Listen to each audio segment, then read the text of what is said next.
Good morning, Nurse Amira and Nurse Marikar.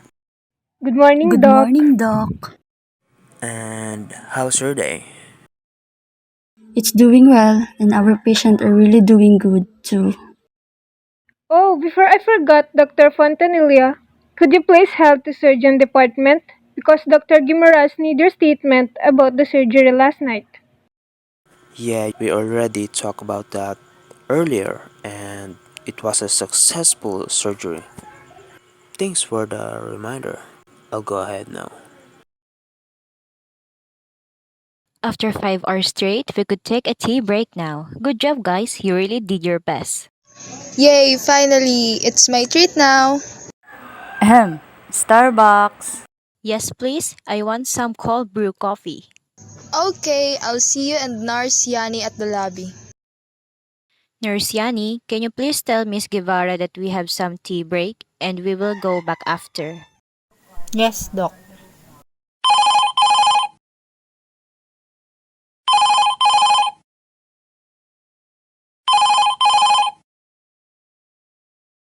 Good morning, Manila's Care Hospital. This is Jane speaking. How can I help you? Good morning. I am calling to speak with Dr. Gimaras. I am bothered that Dr. Gimaras is on tea break this time. She came from a surgery. May I know who is calling, please? I am Ana May Pupanas, a client of Dr. Gimaras whom she's been dealing. Thank you, Miss Papanes. Would you like to leave a message? No, thank you. Could you please have her return my call at her earlier convenience? Of course, that wouldn't be a problem. Was there anything else I could help you, Mom? That would be all. Thank you for your time. My pleasure, ma'am. Good day. The 11 Essential Rules of Phone Etiquette. Number 1. Answer a call within 3 rings. If your position entails always being available to callers, you should actually be available. That means staying focused and answering calls immediately.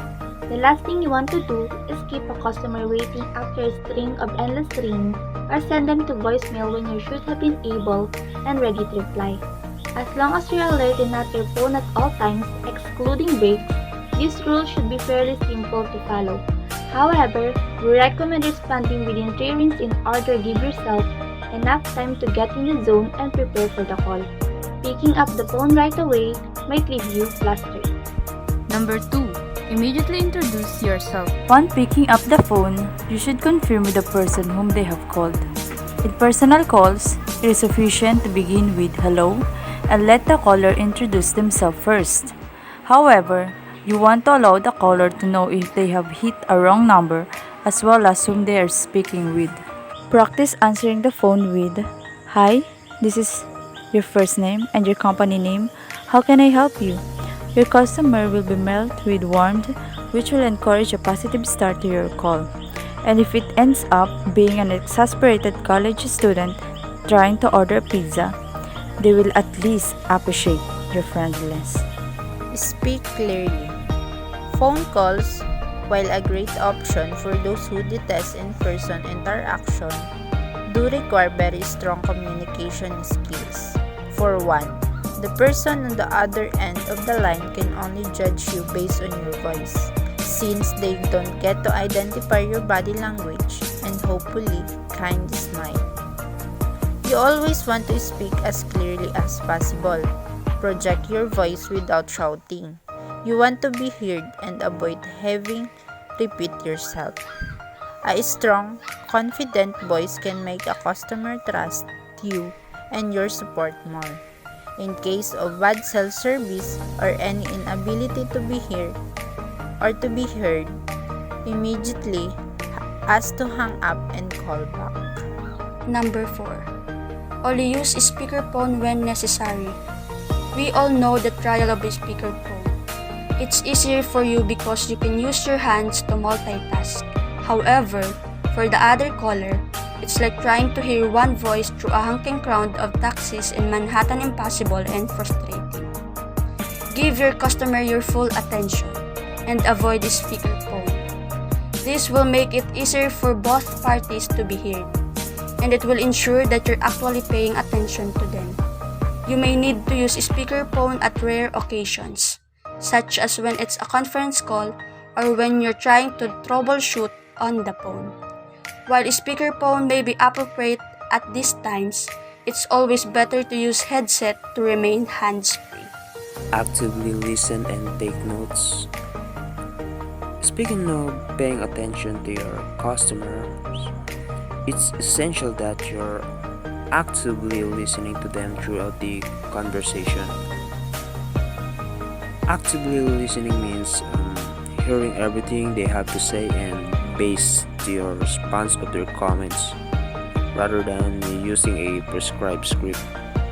This proves that your customers that you're present and are empathetic to their inconvenience.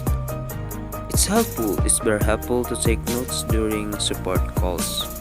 You will want to file a record post conversation, and notes will be immensely helpful. It also ensures that during a long-winded explanation from customers, you can jot down the main points and jump into the problem solvings without requiring them to repeat. Number 6. Use proper language. A key difference between professional and personal phone calls is obvious: the language. It might be acceptable to use slang and swears when talking on the phone with your friends, but this kind of language can cause you to lose a customer for life. Always be mindful and respectful when on the phone. You never know what customers might be offended by something you say, so it's best to use formal language. It's okay to throw in humor if appropriate, but never crack a joke that could upset a customer. 7. Remain cheerful. You never know when a customer is having a bad day. When someone is rude to you on the phone, your immediate reaction may be to put them in your place. First though, take a moment to step into their shoes and recognize why they're so upset. The point is to always remain positive and friendly, especially in the face of negativity. Your optimistic outlook may be enough to turn a failing phone call right around.